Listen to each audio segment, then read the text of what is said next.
Hola, hola, ¿qué tal? ¿Cómo están, amigas, amigos? Bienvenidos, bienvenidas a una nueva edición, este segundo episodio de nuestro podcast Se Tenía que Decir.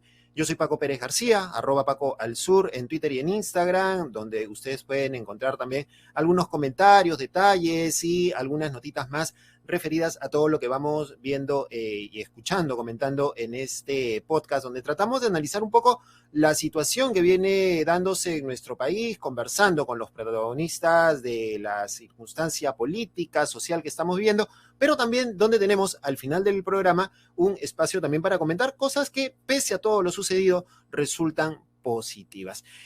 Iniciamos esta jornada agradeciéndole a quienes nos han estado dando sus comentarios, siguiendo a través de las plataformas de podcast, también a través del YouTube de Espacio Libre y también a quienes han estado comentando en nuestras cuentas de TikTok, en las personales, donde podemos también subir algunos comentarios y algunos bytes de lo que venimos conversando semana a semana. En estos días han habido varias cosas, continúan las protestas en el sur del país, pero no queremos pasar la oportunidad de hablar de este año, estos 12 meses que se cumplen ya del desastre ecológico ocurrido en el mar de Ventanilla y que afectó también las playas de Ancón, Chancay y la zona de Aucayami y Santa Rosa también al norte de Lima. Y es que Repsol produjo este derrame de petróleo donde ha habido pues un daño ambiental bastante fuerte y lo llamativo del asunto es que hasta el momento no hay un responsable por estos derrames de petróleo. Son 13 procesos los que viene afrontando Repsol, tanto en la OEFA, que es el organismo de fiscalización ambiental, en OCINERMIN, que es el organismo de supervisión, el organismo supervisor de las inversiones de energía, y CERFOR, que es el organismo encargado de la fiscalización también ambiental. Son más de 90 millones de soles en multas los que Repsol debería pagar y sin embargo ha logrado apelar y se ha salvado, según lo que recoge Ojo Público, se ha salvado también de pagar una multa de 60 millones de soles porque apeló a una de las resoluciones que le aplicaba esta multa y el Tribunal de Fiscalización Ambiental de OEFA falló en favor de la empresa petrolera. Sin embargo, lo que recoge Ojo Público es que este fallo podría ser irregular porque la secretaria técnica de este organismo tiene un vínculo conyugal con un funcionario de Repsol y esto obviamente generaría todo un conflicto de intereses. Les recomendamos que vean este informe que ha preparado Ojo Público respecto a este tema y que detalla también la cantidad de multas que tiene pendientes Repsol por pagar y las que está apelando, apelación tras apelación, están judicializando el caso y esto obviamente va a generar más de un problema, mientras que los pobladores de Ancón, de Ventanilla, de Chancay no pueden realizar sus actividades en el mar, no pueden pescar lenguado, por ejemplo, que es una de las especies exclusivas de esa zona del mar peruano, porque el mar no está todavía 100% apto y no pueden reiniciar sus actividades. Y hasta la fecha no hay responsables tampoco a nivel judicial. Otro tema del cual queríamos conversar es a propósito de las movilizaciones en el sur del país y es que se está optando por una campaña a todo nivel, una campaña a todo nivel, incluso desde el gobierno, desde el Estado peruano, una campaña de terruqueo. Hablando de movilizaciones que están siendo pagadas por organizaciones ilegales, por infiltraciones de Sendero Luminoso, de Movadef. La semana pasada se han capturado a presuntos elementos, ¿no?, que pertenecerían al Movadef.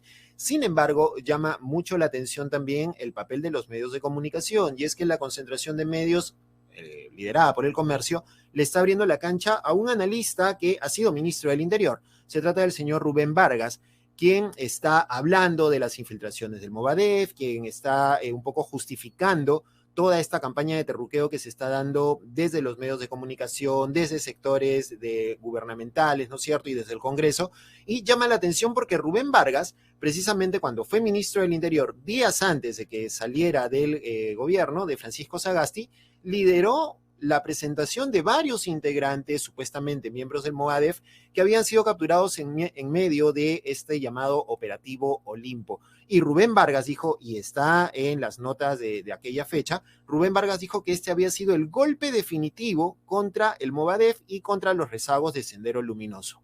Sin embargo, ahora dicen que tenemos a Movadef y tenemos a Sendero Luminoso infiltrado en las protestas. Entonces, ¿a quién le creemos? ¿Le creemos a Rubén Vargas, que dio el golpe definitivo contra Movadef? ¿Le creemos al fujimorismo, que sigue terruqueando y sigue hablando de Sendero Luminoso cuando supuestamente su líder, hoy preso, Alberto Fujimori, es el que derrotó al terrorismo? Entonces, ¿a quién le creemos? ¿Qué es lo que está pasando? ¿Por qué la inteligencia policial está actuando de manera tan poco inteligente? ¿No es cierto? Interviene locales, interviene el local de la Confederación Campesina, hace unos días interviene el local del Movimiento Ágora Popular, ha incautado libros. ¿En qué estamos? ¿Qué cosa es lo que está apoyando la señora Dina Boluarte y el señor Alberto Otárola, que dicho sea de paso, sigue fustigando con estos temas? Cosa rara. Mientras tanto, la lectura de la población, bueno, y a propósito del terruqueo, antes de terminar, comentarles una campaña que está realizando la Asociación Pro Derechos Humanos, APRODE. Si quieren documentarse, si quieren analizar, entender de qué cosa hablamos cuando hablamos de terruqueo, conocer cómo vienen actuando diversas organizaciones y diversos sectores del gobierno en esta campaña de terruqueo, ingresen a la web terruqueo.pe. Terruqueo.pe es la página web que ha levantado APRODE conjuntamente con otras asociaciones, organizaciones de la sociedad civil, en donde se recogen casos emblemáticos de personas y de organizaciones que han sido terruqueadas simplemente por realizar expresiones culturales, por realizar movilizaciones, por realizar protestas, etcétera, etcétera. Y esto como ha venido pues degenerando en esto que hoy estamos viendo en este momento, el terruqueo a diestra y siniestra. Y para terminar este bloque de comentarios de lo que ha venido sucediendo en la semana, no podíamos estar ajenos a lo que decíamos, la realidad, la lectura que está teniendo la gente frente a la situación. Y es que se ha hablado en muchos momentos de que este es el espacio ya para hablar de una nueva constitución, que una salida es una asamblea constituyente. Hay quienes terruquean, hay quienes dicen que la salida es la asamblea constituyente. Sin embargo, la última encuesta que ha publicado el Instituto de Estudios Peruanos muestra algunas cositas bastante interesantes. Y es que, por ejemplo, cuando se le pregunta a la gente si está de acuerdo o en desacuerdo en convocar a una asamblea constituyente para hacer un cambio de constitución, ha habido un cambio bastante importante. Y es que en mayo del año pasado, un 47% de la población estaba a favor de que se convoque una asamblea constituyente, mientras que el desacuerdo era un poquito mayor. 49% de gente decía que no estaba de acuerdo con que se convoque una asamblea constituyente. En enero de este año, las cifras han cambiado. De 47, el porcentaje de gente que está a favor ha pasado a 69%, dejando solo un 29% de población de encuestados que está en desacuerdo con la convocatoria a una asamblea constituyente. Sobre la actual constitución del 93, ¿cree que es más conveniente? ¿Qué cosa cree usted que es más conveniente para el país? En febrero del 2022 había gente que decía que solamente había que hacer algunos cambios a la constitución. Esto en febrero del 2022 y se redujo hasta 45% en enero de este año. Cambiar a una nueva constitución pasó de febrero del año pasado de 28% a 40%. Hay un incremento de porcentaje de la población que cree que se debe cambiar la constitución. Así que los congresistas deberían hacer bien en leer a la gente, de leer estas encuestas y de entender cuál es el sentir de la gente, qué cosa es lo que está sintiendo la población, porque también hay gente que dentro de esta misma encuesta está respaldando las movilizaciones que se están dando en el sur y no estarían ajenos tampoco a participar en algunas de estas marchas o movilizaciones. En esta encuesta del Instituto de Estudios Peruanos, una encuesta realizada a través de la vía telefónica, más de 1.200 personas en 24 departamentos, 148 provincias y 411 distritos, con un error máximo estimado de más o menos 2.8%, con un nivel de confianza de 95%. Importante el nivel de confianza en esta encuesta realizada del 7 al 12 de enero del 2023. Así las cosas, así las movilizaciones, así la campaña de terruqueo. Vamos a hablar sobre esto con Liubomir Fernández. Él es periodista y corresponsal del diario La República en Puno, quien después de esto va a estar participando en la conversa para darnos algunas luces de por qué se están movilizando las comunidades, las poblaciones, por qué se están movilizando peruanos y peruanas al sur del país y por qué Puno estuvo en el epicentro de la protesta y de la masacre ocurrida la semana pasada. Venimos con más aquí en Se Tenía que Decir.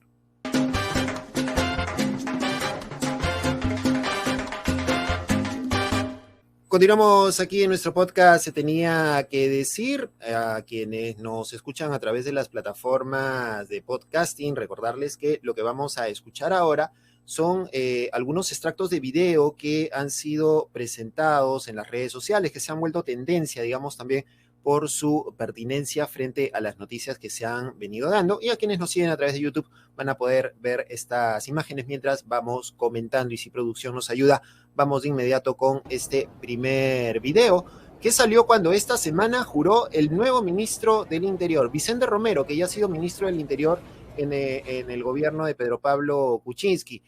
Apareció inmediatamente un video del señor Romero, se volvió a aparecer este video en donde él aparece, lo vemos repartiendo unos calendarios con la fotografía de Alberto Fujimori, acompañado nada más y nada menos que por doña Keiko Fujimori, procesada actualmente, investigada por la justicia. Vicente Romero aparece con su traje policial, él ha dicho que ha sido edecán de Palacio en algún momento, pero vamos, los edecanes, hasta donde sabíamos y recordábamos, no eran repartidores de almanaques y de calendarios. Y esto obviamente ha generado toda una suspicacia respecto a quiénes estarían detrás de los hilos en el gobierno actual de Dina Boluarte y qué significaría que alguien con algún vínculo con el fujimorismo esté al frente de calmar, entre comillas, las protestas sociales, porque sacaron al ministro del Interior anterior después de 49 muertos aproximadamente. Vamos a ver si es que este ministro nos va a dejar otro saldo negativo que lamentar. Este es el primer byte que queríamos comentar y compartir con ustedes, que estuvimos también compartiendo a través de nuestras redes sociales, y vamos ahora a comentar el segundo byte, el segundo video. Esto se dio en Cusco y fue también tendencia en redes sociales. En un pasaje en el Cusco, la policía, 3-4 policías están caminando por este pasaje y están fustigando a peatones que aparentemente están simplemente transitando, o en algún caso uno de ellos está tratando de salirse de la multitud que estaba movilizándose en una calle principal. Lo que vemos en este video registrado desde una de las casas es que la policía, lejos de dejar que la gente finalmente pase y que se vaya, fustigan a una persona que parece que les dice algo, y hay un elemento policial que no tiene mejor idea que lo que han escuchado ustedes, los que logran escuchar en el podcast, en las plataformas de podcast, que dispararle un perdigonazo. Después de aplicarle una patada, escuchamos ahí, dispararle un perdigonazo en la pierna a un peatón. A un peatón desarmado, que aparentemente no estaba participando en las movilizaciones, no estaba causando ningún desmán, estaba tratando de alejarse más bien de la zona de influencia, y la policía le dispara, policía le dispara al cuerpo un perdigón hacia la pierna, y luego se va como si nada a unirse con el resto de sus compañeros. Y después el gobierno y los ministros no quieren que la gente reaccione, no quieren que la gente hable de represión, no quieren que hablemos de represión y de abuso policial, militar, cuando se dan escenas como esta, sumadas a las que ya veíamos la semana pasada de los policías rompiendo las mototaxis, lanzando gases lacrimógenos al interior de una vivienda, rompiendo lunas de una vivienda, en fin, parece que estuviéramos en el más salvaje de nuestros tiempos. Y vamos con nuestro último byte, nuestro último video, esta vez protagonizado por el jefe del gabinete ministerial, Alberto Otárola. Bueno, 3 días de marcha que han sido pacíficas, hay que decirlo. Y de verdad yo saludo ese tipo de marchas que fortalece a la democracia. La policía los ha cuidado. Hoy día han salido 150 personas por la América y la policía los ha cuidado. Hoy día han salido 150 personas. A ver. Dice 150 personas, dice el premier Otárola, al referirse a las movilizaciones que se han venido dando en Lima, la que hubo este domingo, que terminó también en Miraflores.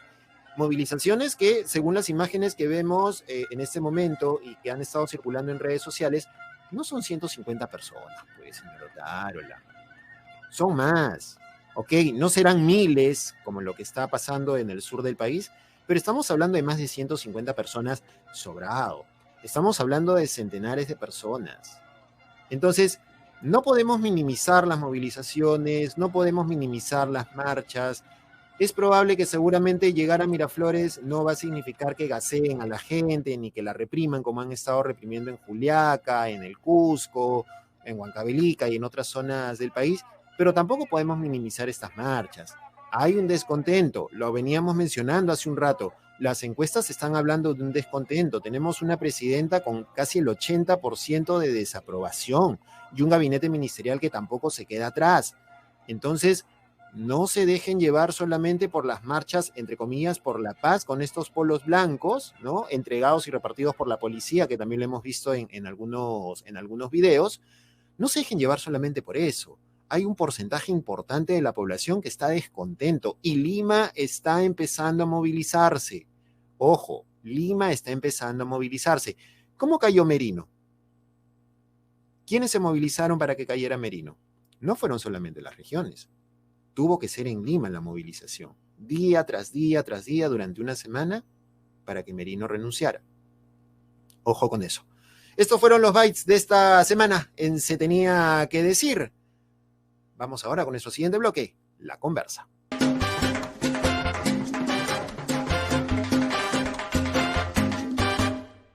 Bien, continuamos aquí en Se Tenía que Decir y estamos en nuestra sección La Conversa en esta oportunidad para dialogar con Liubomir Fernández. Liubomir es periodista, es corresponsal del Diario La República en Puno y también corresponsal de otros medios y ha estado brindando información, análisis respecto a lo que ha venido sucediendo en Puno durante los últimos días, sobre todo al momento de esta jornada bastante violenta que terminó con un acto, con hechos de represión que culminaron con 17 muertos, que era la última cifra que se había manejado de manera oficial, según la información que tenía también la red de salud que estaba brindando los detalles respecto a este tema.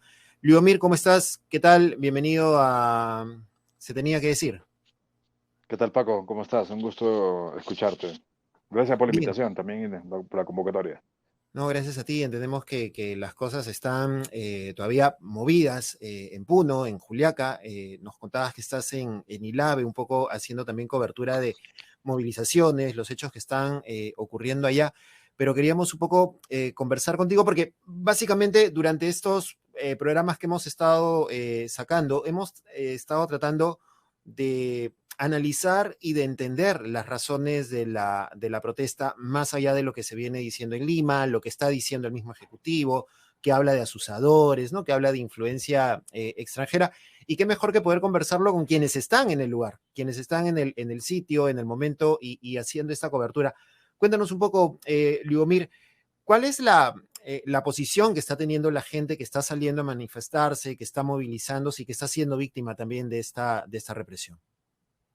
La posición de la gente es única, ¿no? Lo que quiere la ciudadanía es que renuncie Dina Boluarte, que, y si renuncia a Dina Boluarte, va a asumir el presidente del Congreso actual, el señor William, pero ellos tampoco están dispuestos a aceptar a William, entonces la manera ellos sostienen, los dirigentes, la ciudadanía en general, dicen, si el gobierno quiere dialogar y el Congreso quiere dialogar, ¿por qué no nos sentamos a dialogar sobre su renuncia?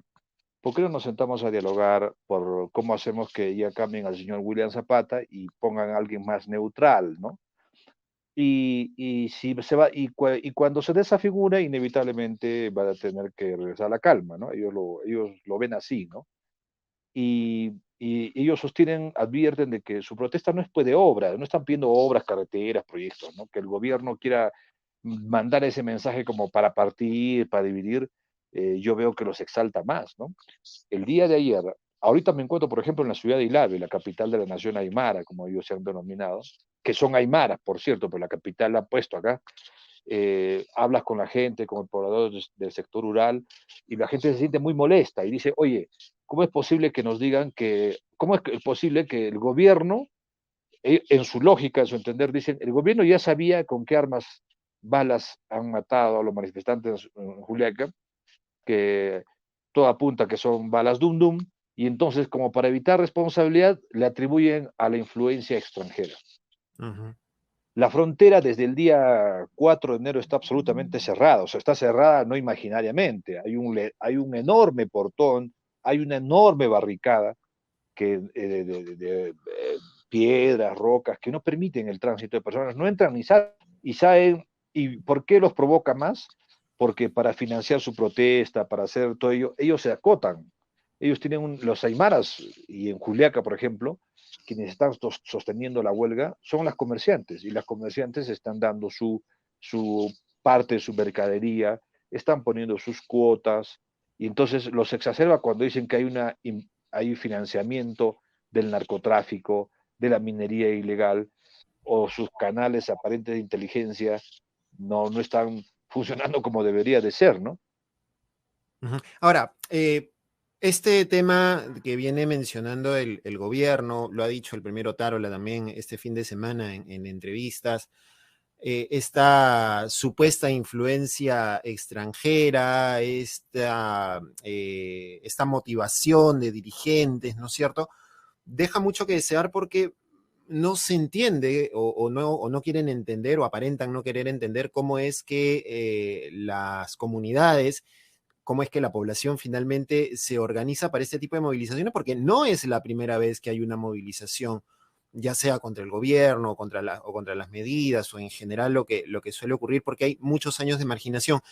Cuéntanos un poquito, ¿cómo es el tema de la organización? ¿Cómo es que la población, las comunidades deciden participar en estas movilizaciones, en estas protestas? Mira, el poblador aymara es un poblador netamente colectivo, comunitario. Cuando la asamblea aprueba un acuerdo en la zona aymara, me refiero a toda la zona sur de Puno, es porque esas determinaciones se tienen que acatar. Y sí hay marginación, no solamente una marginación por desatención, ¿no? Hay una marginación histórica, ¿no? Hay una marginación histórica. Por eso es de que también socialmente ellos se replican en sus pueblos, pues, ¿no? Viven en sus pueblos, en sus comunidades, centros poblados, parcialidades. Lo que significa que de algún otro modo eh, mantienen su cultura colectiva, comunitaria, colectiva. Por ejemplo, eh, cuando un poblador tiene que construir su casa o tiene una actividad, un evento, un compromiso con la comunidad, todos los demás lo ayudan. Si alguien tiene que ir a construir su casa, todos los vecinos te ayudan. A eso le llaman el AINI, hoy por ti, mañana por mí. Hoy te ayudo, mañana me ayudas. De tal manera que hay un colectivismo muy, muy marcado, bien definido, y es muy distante de la posición occidental a partir del ejercicio de la libertad. Tú te haces rico si puedes en el mercado, tú eres libre en el mercado, tú puedes hacer lo que te da la gana y tú puedes ser exitoso. Acá en las comunidades no es así. Las cosas se desarrollan de manera comunitaria. O sea, hay una decisión colectiva para todo lo que se hace, ya sea desde la vida cotidiana hasta este tema de las movilizaciones. Sin lugar a duda, sin lugar a duda. Hay mucha conectividad. Por ejemplo, hace un rato me acabo de contactar con un poblador, me decía que él vive en la ciudad de Ilave, en la capital, Ujú.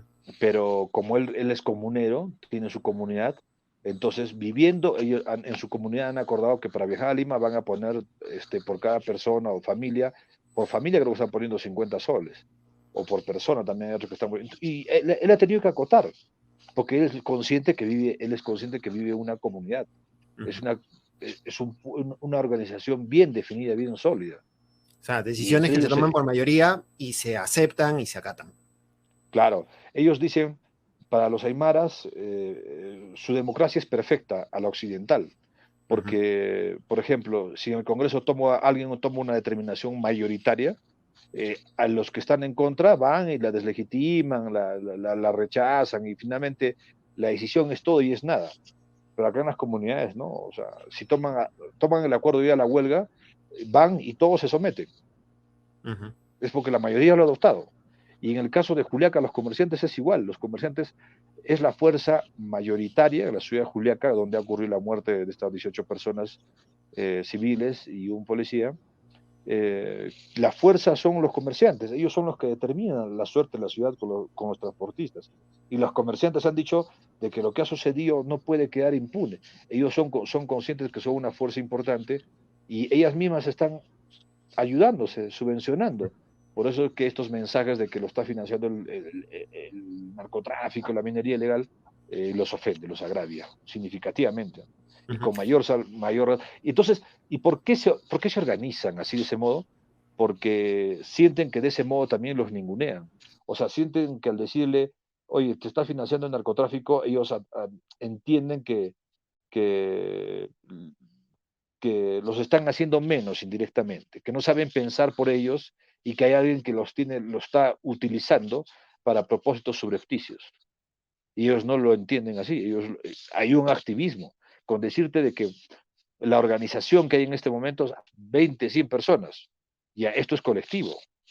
Ahora, ¿cuál es el papel que están cumpliendo en este momento en Puno los medios de comunicación? Porque entendemos, hay una mirada desde Lima de cómo actúan los medios de comunicación de cobertura nacional.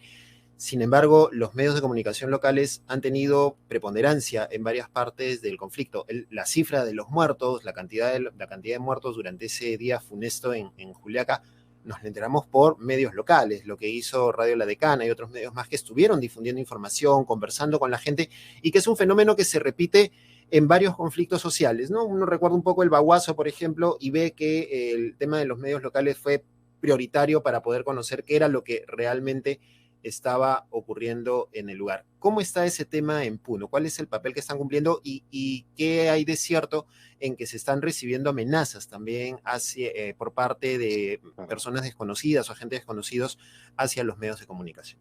Yo creo que algunos medios, no todos, algunos medios de señal abierta, radiales y televisivos, le han hecho un enorme daño al periodismo en regiones. Y le han hecho un enorme daño porque han, a partir del rol que han asumido los medios en la capital, es que con distintas posiciones han terminado deslegitimando la labor en regiones, por distintas razones. Porque ahora tú vas a coberturar y ya automáticamente así tengas o tengan o no razón, ya estás deslegitimado, te dicen mermelero. Y entonces ya la gente te empieza a quitar respeto, te empieza a quitar consideración. Se da en un contexto en el que incluso las condiciones laborales, se da un contexto en el que incluso la labor en regiones, incluso es mucho más sacrificada que en la capital. No digo de que cada lugar sea menor o sea mayor o menor en esfuerzo, pero por ejemplo, aquí en la región de Puno es una zona en donde tiene 13 provincias, cobertura es muy difícil, hay zonas en donde sí hay minería informal y que ingrese el periodismo es un poco difícil, pero que no tienen protagonismo en esta huelga. Hay zonas de narcotráfico, pero que no tiene protagonismo en esta huelga, según objetivamente yo lo puedo ver, pero que no puedes entrar. Zonas de trata de personas y otros, pero que no tiene protagonismo en esta huelga, en donde ya este cliché de mermelero y auto te deslegitima y a la vez te pone en peligro, porque te pueden pegar, chicotear, vulnerar y ya no pasa nada. Y la gran culpa lo tienen los medios de Lima. Total, no todos, por supuesto, pero aún así, en medio de esta coyuntura, algunos medios estamos haciendo la resistencia para llevar información, conseguir información, hacemos el esfuerzo, porque acá se vive otra realidad, no es la realidad que se vive en Lima. De Lima siempre va a haber una mirada. ¿Y por qué va a haber una mirada distinta? Porque yo soy de los que creen que cada contexto crea un tipo de hombre. Por ejemplo, en Lima, la vida está hecha a partir de la inversión privada, de la empresa privada. Quizás la labor del Estado es en ministerios y otros sectores. Acá no, en el altiplano no tenemos fábrica, industria, no tenemos nada de ello. Entonces, todavía un 60-70% de la población todavía desarrolla su vida del sector rural, la crianza, la ganadería, el desarrollo de la ganadería, perdón, la agricultura, el comercio local, ¿qué más? La producción de quesos en otros lugares. Después, paradójicamente, tenemos, bueno, según información de la empresa privada, tenemos los más grandes yacimientos de litio. Tenemos muchas cosas. Y entonces tú te das cuenta y dices, pero la visión de Lima es distinta, ¿no? La visión de Lima es más pegada a una norma, pegada a una perspectiva política, cómo deberían ser las cosas, pero no mostrando la realidad, ¿no? No viendo la realidad. Y yo pienso que eso, y lo que le enoja a la gente, ¿no? En esta coyuntura que yo veo, dicen, vaya, vaya, vaya, así razona la gente, dicen, ahora en huelga sí muestran todos los males de la sociedad, o sea, por culpa de los huelguistas, un neonato, un recién nacido, perdió la vida porque no los dejaron pasar, pero habitualmente cuando no hay huelga, hay madres gestantes que mueren. Cuando no hay huelga, hay médicos que no trabajan y hay gente que muere en los hospitales. Y la gente se da cuenta que esa versión de que murió un neonato porque no lo dejaron pasar es una reverenda hipocresía. Y te lo digo yo porque cada vez cubro hechos en donde la gente se queja del sistema de salud, del sistema de educación. Pero vaya varita mágica en esta coyuntura, en un periodo de huelga donde hay factores políticos, ahí sí los huelguistas tienen la culpa de todos los males de la sociedad. Los médicos no pueden operar, las ambulancias no pueden pasar, pero cuando en la práctica, no en todos los casos, pero los centros de salud andan abandonados en su mayoría, no todos. Entonces la gente también, eso le genera frustración, le genera resentimiento y les molesta que solo en esta coyuntura hablen de puro sus comunidades y sus realidades, porque después no existen. En tiempos de calma no existen. Un poco para ir cerrando, Livomir, ¿qué cosa es lo que haría finalmente en medio de toda esta situación que se apacigüen las protestas, que la cosa no retorne a la normalidad, porque hace muchos años que no tenemos una normalidad coyuntural, pero qué haría que las protestas se apacigüen? ¿Qué es lo que haría que se genere un espacio de diálogo, ¿no es cierto? Y de replegarse nuevamente hacia una situación donde no haya protesta.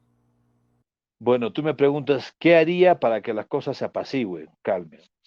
Bueno, yo te podría dar mi opinión, pero yo te voy a trasladar en esta oportunidad lo que la gente dice para que las cosas se calmen. Acabo de pasar alrededor de 80 kilómetros entre Puno y Juliaca en moto, y la gente es, la posición de la gente, yo te traslado, yo te la daría. La opinión de la gente es que si renuncia Dina Boluarte, ellos están dispuestos y que el Congreso elija a otro personaje que no sea William, las huelgas se levantan. Ellos sostienen que si realmente el gobierno quiere dialogar, que dialoguen sobre esa posibilidad cuanto antes. No quieren obras. Cualquier otra opción para los dirigentes y para la ciudadanía después de todo lo que ha pasado, no es otro propósito que dividirlos, mecerlos. Y ellos, ¿por qué están viajando a Lima? Porque están convencidos de que el gobierno está jugando a cansarlos. Y ese cansancio, yo que tengo experiencia en el altiplano, va a haber una respuesta de rechazo. Porque ella ha dicho que no va a renunciar, o sea, lo tiene claro y que se va a ir hasta el 2024 aparentemente en primera instancia, ¿no? Es que también hay que ver que también tiene una versión, ahora te voy a transmitir mi opinión personal, también da una versión a partir de que hay gente que también la tiene empoderada, ¿no? El propio Premier, el Congreso, un sector de medios, ¿no es cierto? No todos, pero cuando no se dan cuenta que la realidad es otra, ¿no? La realidad es que los pueblos están movilizándose a Lima. La realidad es que en Puno sigue la cosa. En las capitales, ¿no? Ahora en la capital de Puno, en la ciudad de Puno, las cosas más o menos están calmadas, no del todo, pero en Juliaca la huelga sigue, en las comunidades sigue. Entonces, me parece que no se dan cuenta. Yo pienso que esto es como una lucha, ¿no? Lenta, en donde, en el caso de la ciudadanía en común, dicen, si es que nosotros perdemos ahora, vamos a legitimar para más adelante su método, que es la represión, la muerte, el sembrar miedo y arrinconarnos. Esa es su versión de ellos. Y del gobierno dicen, yo no voy a renunciar, ¿no? Yo no voy a renunciar porque si renuncio se viene el caos. Bueno, en Bolivia dijeron que si el MAS llega al gobierno va a entrar el comunismo. Yo no veo comunismo en Bolivia, ni socialismo, ¿no? La gente es tan emprendedora como en el Perú. Dijeron de que si Petro entra, llega el comunismo y la FARC toman el poder. Y yo no veo ni al comunismo, ni veo que la FARC estén gobernando, ¿no? Por el contrario, estoy viendo de que más bien Petro quiere que las cosas tener un acuerdo para que todos se desarmen, para que vayan todos en calma. Entonces yo veo que hay un trasfondo de no ver el reclamo, no ver el descontento que hay en el país. Ahora, si lo ponen en cifras, la mayoría pues dirá, pues mira, somos 33 millones y los que protestan son 5, digamos, o 10, son pocos, ¿no? Son pocos, ¿no? Pero bueno, no sé, yo creo que se está ninguneando demasiado al pueblo del sur, al pueblo del altiplano, que es un pueblo históricamente rebelde, contestatario. Dio una entrevista muy interesante el señor Renike, no me acuerdo bien, Renike, no me acuerdo el nombre bien, el autor del libro La batalla por Puno. Creo que el gobierno, la señora Dina Boluarte, el premier, deberían leer ese libro y leer la entrevista del señor Renike en la República, para que más o menos entiendan lo que pasa en el altiplano, y lo que pasa en el altiplano no es nada de lo que ellos sostienen como gobierno. En el altiplano la gente es muy trabajadora, le es más difícil salir adelante que en cualquier otra ciudad, pero la gente sale adelante. Si es que Puno existe como está, es porque también ha sido el esfuerzo de su gente, y no responde a una política pública, ¿no? Es el esfuerzo de su gente. Muy bien.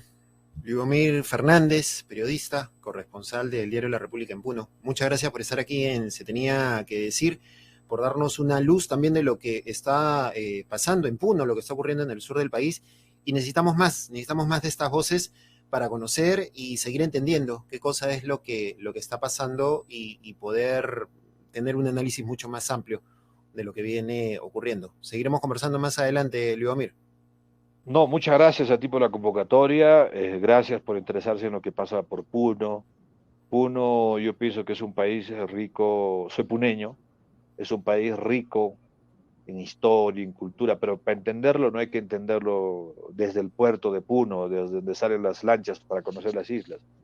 Hay que conocer sus pueblos, hay que recorrer sus pueblos, entender a su gente, entenderlo históricamente, culturalmente, y eso nos va a dar otra mirada, ¿no? O sea, de otra forma va a ser un poco difícil crear lo que quisiéramos que exista. Es un Estado-nación definido no a partir de la República, sino también definido a partir de las tantas culturas que hay, a partir de aceptar que finalmente el Perú ha aprendido a desarrollarse en su propio rumbo, pero debíamos ser un país con fuerza, unitario, que los quechuas y los aymaras no estemos tan divididos ahora como lo estamos frente a la capital. Yo creo que eso se va a dar en la perspectiva en que haya gobiernos que le den una mirada distinta a Puno, y no todo sea un negocio, ¿no? Porque lo que se enarbola a veces son proyectos que son en la práctica negocios particulares, negocios privados, y la ciudadanía no siente que hay una política que busque mejorar las condiciones de la gente, sin que eso significa que tengan que regalarle todo, de ningún modo, sino que lo que tenemos que hacer es democratizar servicios, hacer que el Estado se acerque. Lo dijo una vez Marta Hildebrand, dijo de que el aymara y el quechua son idiomas muy ricos, pero si tú no haces políticas que lleguen en su idioma, que lleguen en su contexto, en su perspectiva, no van a servir de nada las políticas públicas, ¿no? De hecho que sí, y ese es un tema que hay que seguir trabajando, y hay que seguir empujando el coche para que esto se pueda dar. Muchísimas gracias, Liubomir, por estar con nosotros aquí en la conversa de Se Tenía que Decir. Estaremos dialogando más adelante. Muy amable. Gracias, Paco. Abrazos, un saludo especial. Bien, nosotros hacemos una pausita aquí y continuamos con más en Se Tenía que Decir.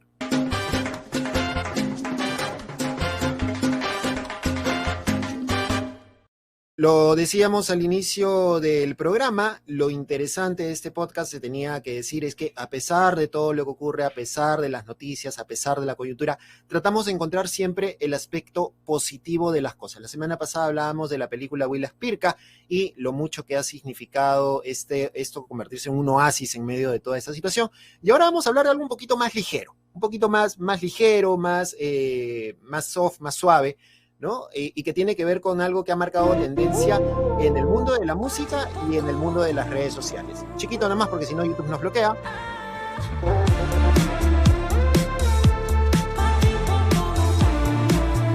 Seguro han escuchado esta tonada, han visto el video, ¿no? se trata de la cantante colombiana Shakira, que ha presentado esta canción conjuntamente con el productor argentino Bizarrap. Esta es la sesión número 53, si no me equivoco, del productor argentino, que tiene esta particularidad de poner cantantes. Creo que quizás es la primera cantante de pop que ingresa a este tipo de sesiones. Ponen una pista musical, una letra picante, potente, y se desata pues el alboroto de visitas. Lo positivo de esto es que nos muestra que el mundo digital sigue en alta performance. O sea, ya no necesitan los músicos, los cantantes, sacar un disco, producirlo, generar el vinilo o el CD y distribuirlo, sino que el mundo digital se sigue convirtiendo en el espacio por excelencia para poder sacar estas producciones y generar tendencia. El aspecto positivo, 40 millones de vistas de un video de estas sesiones, es uno de los videos más vistos de estas sesiones, 40 millones de vistas para este video en el primer día de publicación. Se publicó el miércoles pasado y en 2 horas tenía 4 millones y en todo el día ha tenido cerca de 14 millones de vistas solo el día miércoles que se publicó este video. Ese es un aspecto positivo, además de lo divertido y de toda la chacota que se puede generar alrededor de eso y que, repito, nos genera algún espacio también para poder relajar un poco estas situaciones de tensión que vivimos no solamente en Perú, sino en varios países también de la región. Y el otro aspecto positivo de esto es que nos ha permitido poner nuevamente en tela de discusión nuestras fobias, nuestros temores, ¿no es cierto? Y nuestras etiquetas respecto a lo que es el tema del feminismo, a las reacciones machistas, ¿no es cierto? Y a la fragilidad masculina que muchas veces se suele ver amenazada con situaciones como estas. Porque, vamos, que un cantante masculino, un hombre, hable en contra de una mujer, la insulte, ¿no es cierto? Puede verse bien, pero qué difícil es ver a una mujer que expone algunas situaciones personales, sentimentales, y que escrachea, que es este término que se utiliza para hablar de la exposición de una persona que ha cometido alguna infidelidad o algún hecho doloso, expone a una persona que es tan famosa como ella, ¿no es cierto? Pero como lo hace una mujer, resulta que es ardida, que está despechada, incluso tiene muchas críticas también de sus congéneres y la sororidad pasa a un segundo plano. Pero, repito, el aspecto positivo es que nos permite nuevamente discutir y hablar sobre estos temas y poner sobre la mesa, ¿no es cierto?, hasta dónde también las mujeres tienen la posibilidad y la capacidad de decir, oye, yo he sufrido y también puedo restregarte las cosas que he sufrido en la cara. Y que además de eso, como dice la canción, no solamente es exponer, sino que también es facturar. Entonces, si un hombre puede facturar insultando a una mujer o exponiendo las infidelidades de una mujer, ¿por qué la mujer no podría hacer eso? Hablemos de esto, discutamos de esto. ¿Tú qué piensas? ¿Tú qué crees? Hablemoslo aquí en nuestras redes sociales y cuéntanos si estás a favor o en contra de Shakira y de esta canción para tipos como tú y este tremendo discurso que le ha mandado a su ex Gerard Piqué. Así están las cosas. Lo positivo, repito, el número de vistas, la posibilidad de seguir hablando de que el mundo digital nos prepara y nos pone una plataforma para seguir exponiendo temas y seguir comercializando cosas, y también la posibilidad de hablar a calzón quitado, con los puntos sobre las IES, sobre machismo, sobre feminismo, sobre relaciones tóxicas, etcétera, etcétera, sin que nadie se moleste, porque eso es lo importante, que nadie se moleste y que sea siempre algo positivo. Se tenía que decir.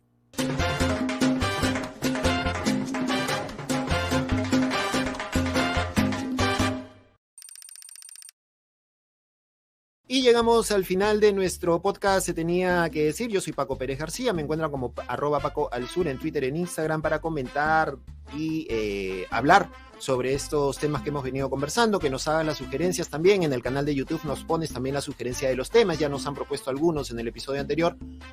Todas las propuestas son bien recibidas y vamos a tomarlas en consideración. Nos encontramos la próxima semana, nos encuentras en tus plataformas favoritas de podcast, también en YouTube, y recuerda que este podcast llegó a cargo de Paquimedia Comunicaciones y Espacio Libre. Nos encontramos la próxima semana. ¡Chao!